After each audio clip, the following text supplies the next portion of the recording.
Well, Laura, I think this is a very important opportunity for the voices of all women across Australia to be heard. I'm in a position where I am able to attend the march for part of the time, as a number of other coalition MPs have indicated.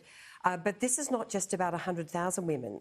This is about some 13 million girls and women, all Australians, and it is a very important opportunity on a multi-party basis to listen to the concerns, and whether coalition MPs are in the building or outside, we will all be listening. Okay, why do you think women are so angry?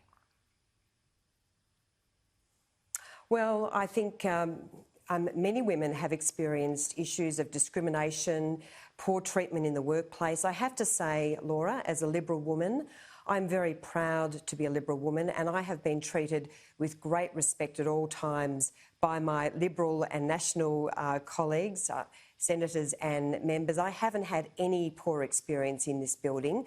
I have in other workplaces, including when I worked for media organisations like the ABC. It was a bit of a different era, but I started working at Channel 7 when I was 17. It was a very, very different place.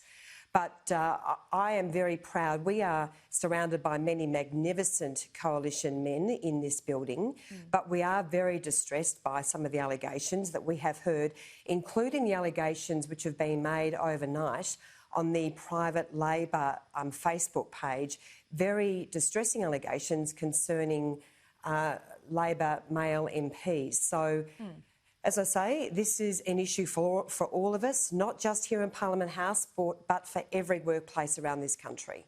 Do you think the Prime Minister gets it? Oh, Laura, absolutely. And I'm disappointed that the organisers have not taken up his offer.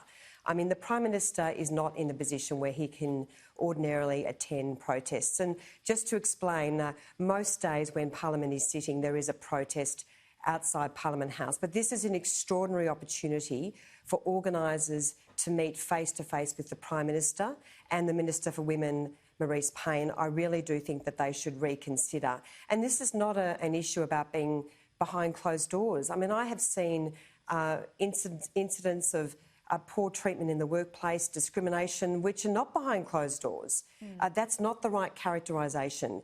This is an opportunity for the organisers to meet one-on-one with the Prime Minister of our country, and I do believe they should change their position. This is not just another protest, is it? Do you feel like that, I guess, the allegations that have come forward in the last couple of weeks has really awakened something in women, and it not being a partisan issue at all? Yeah, I do. I do think it has awakened women, and this conversation is happening in schools, it's happening around the kitchen table, it's happening in workplaces, in tea rooms. It is actually happening everywhere. I attended a school function a couple of days ago, and there was very direct conversations about issues such as the meaning of consent.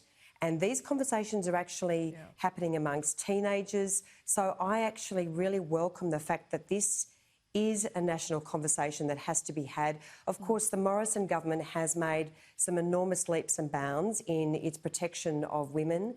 Issues such as family violence, law reform, gender equity, closing the gender pay gap.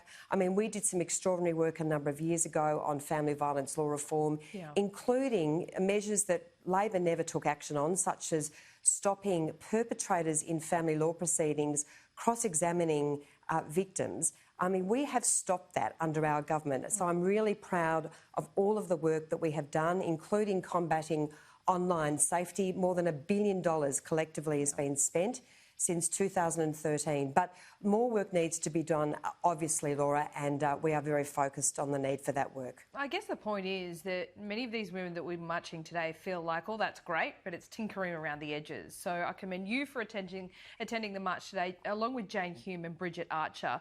But not one female cabinet minister will go out there today. Doesn't that send a signal that the most senior women within Parliament, within the cabinet, within government, aren't willing to go out and confront the issue?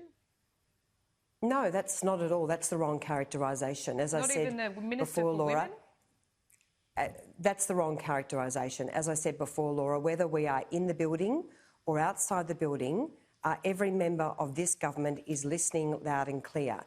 We have a very strong track record when it comes to standing up and protecting women, including in the workplace. We now have the independent inquiry, of course, being conducted by the Sex Discrimination Commissioner, Kate Jenkins, and a number of other measures, obviously since the allegations have been made by Brittany Higgins, which I think it's fair to say distressed us all and, of course, distressed the Prime Minister.